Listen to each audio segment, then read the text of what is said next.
Arkadaşlar size selam. Sizinle beraber şimdi Meksika'nın en önemli ikinci antropoloji müzesini gezeceğiz.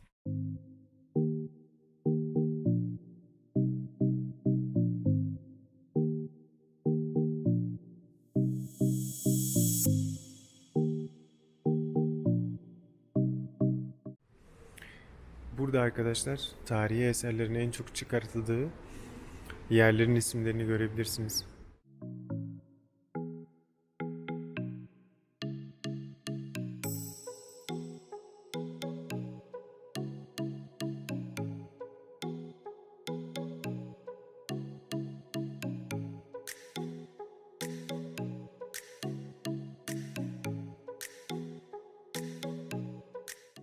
Bu kapıya benzese de aslında bir kedi figürü yapmışlar.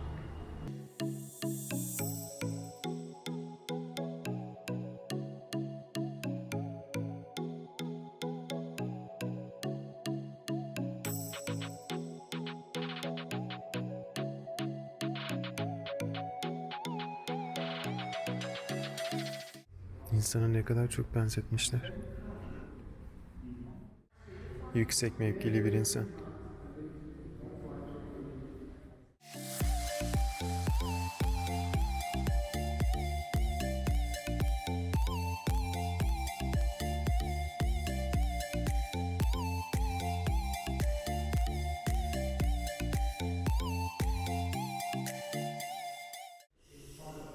Bu da bir maske.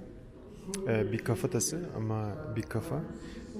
Ama maske giymiş. Ağzında bir tane maske var.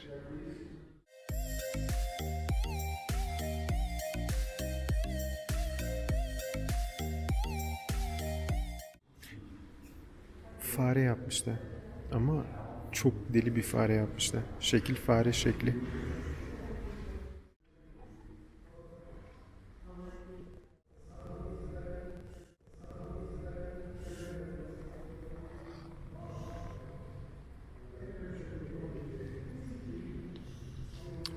Taştan yapılmış kapkacak. Eskiler savaşçı işleri böyle resmediyor taşların üzerine. Şişman yöneticiyi temsilen yapılmış bir heykel. Şişman yönetici. Bu da şişman bir tanrı. Ateş tanrısıyla tanışın. Bu da ateş tanrısı. Eskiden kullanılan süs eşyaları.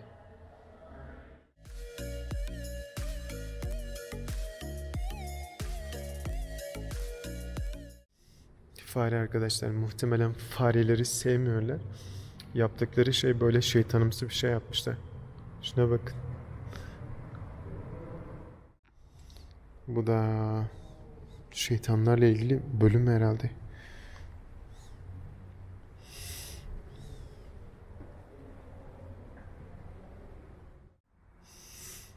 Bu da eskilerin Mona Lisa'sı gibi bir şey olmuş. Şekle bakar mısınız? Yarısı tamamlanmış, diğer yarısı kalmış. Arkadaşlar ismi Hipetotek. Baharda insanların kutlamaları bu tanrı için oluyor.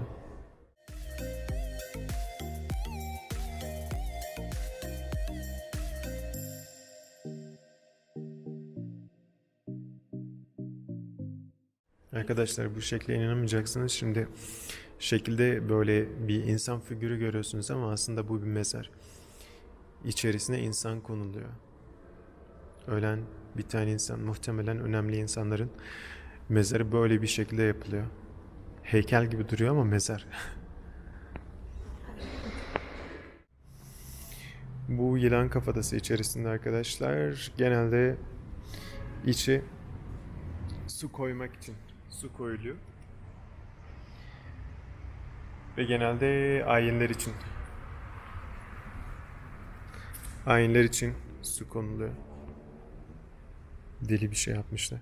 Hemen sağ tarafta bir tane muz ağacı meyvesini vermiş. Otantik olmuş. Vaso. İnsan.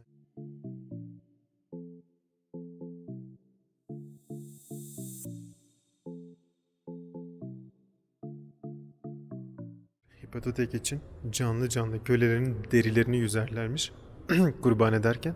Derilerini yüzdükten sonra da din adamı adamın derisini giyermiş. Hippotek. İnsanlar ne çekti senin için? Ne çekti ama. Burada da başka bir yer. Tanrı'ya adağı görüyoruz. Bir nevi göğsü açılmış, kalbi çıkartılmış. Ondan sonra tekrar dikilmiş gibi. Ve dini adam ölen kişinin derisini giyiyor.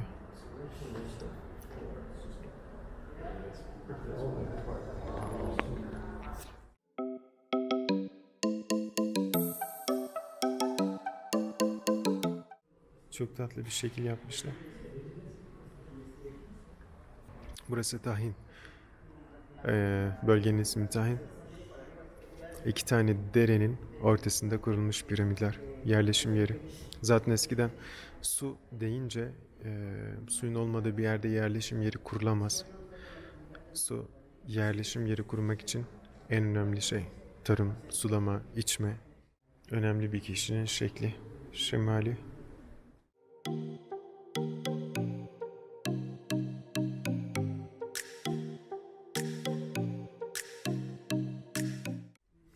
Başka bir tanrı. Ama muhtemelen keyif tanrısı. Terzilik için iğne bunlar arkadaşlar. Eski zamanda kullanılan iğneler böyle.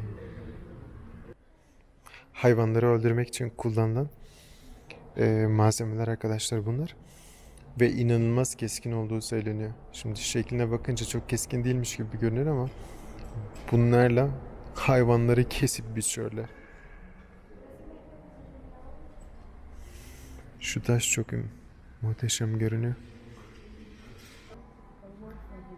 Yeraltı tanrısıyla tanışın. Arkadaşlar ismi de Mictlantecutli.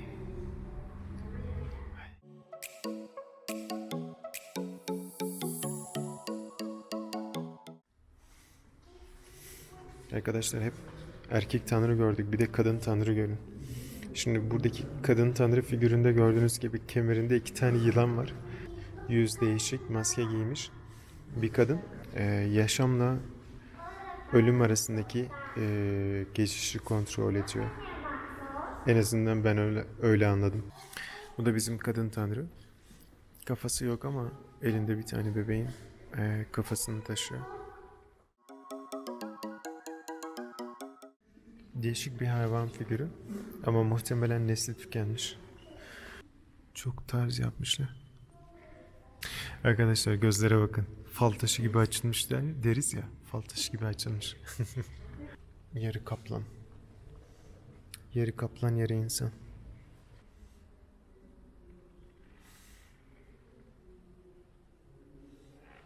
Çok değişik figürler yapmışlar.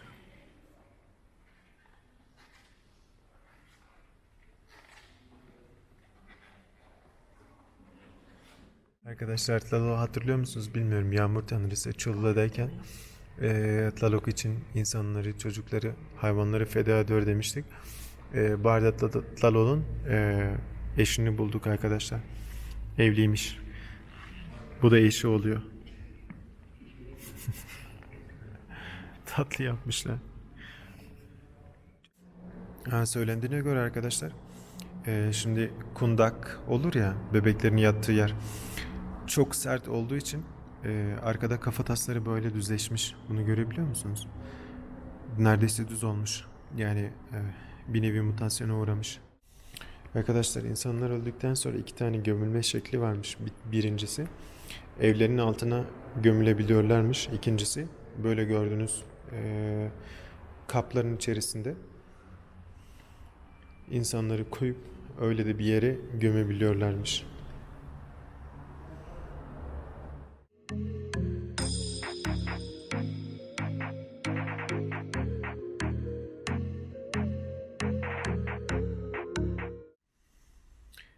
Ayı temsil eden ay, mun, ay, temsil eden kadın şekli hemen yanında. Bu da güneşi temsil eden figür. Şekle bakın arkadaşlar. Bence eskilerin mizah anlayışı da vardı. Yani farelerden ya da böyle kedi köpeklerden değişik şekiller yapmışlar. Bu da insan figürü. Bu da güzel kadınların şeklini anımsatan figürlermiş arkadaşlar.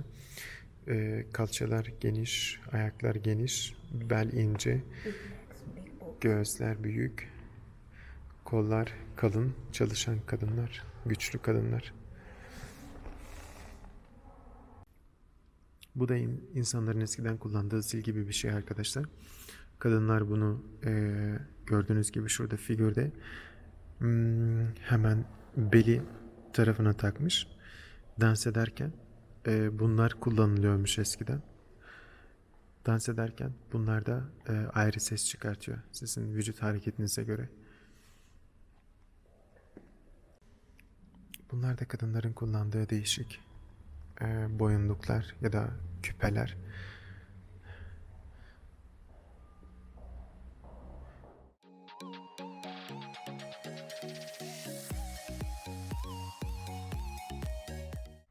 Müzeyi gezmeyi bitirdiniz.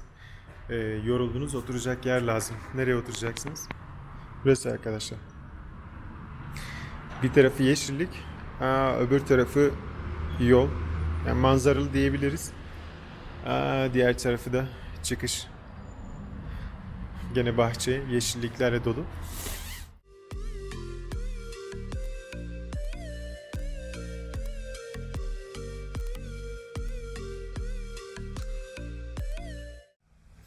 Arkadaşlar çiçeğe bakın. Çiçek tam bir kuşa benziyor.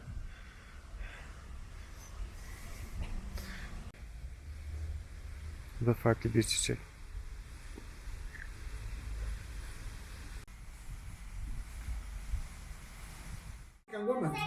Sí. Oye, mejor veo. Mira, ¿cómo debe ser el hombre? Un turco. No, ¿cómo debe ser el hombre? Oye, feo, fuerte, formal, feo, fuerte, formal. Feo, bonito y formal. Ay, Guapo. feo, bonito y formal. Cortés. No, que tu madrazo, ¿no? Guapo, cortés, amable, caballeroso, Mexi- detallista. Mexicano, claro. mexicano. Bueno, Ay, pero no, eso mexicano, es un sueño. mexicano. Eso es. Ah, bueno, está bien. It's good. Tenemos Maybe. Es rica. Es peligroso decir como maybe. Es muy peligroso. Ya. You understand, you Qué bueno, qué bueno, qué understand. bueno. ¿Qué fue? A ver, Digo, a ver, dime qué porque dijiste. sácalo. No Es que entiende el bueno, español. Es bueno. No, sí, dime. ¿Qué dijo? No dijo nada malo. ¿Tú qué dijiste? Tampoco nada malo. No, pues. No, aprender el inglés. el hijo. Arriba la vieja. Y usted tradujo. Mira cómo se Ajá. puso colorado por cierto lo que estoy diciendo. Ajá, sí.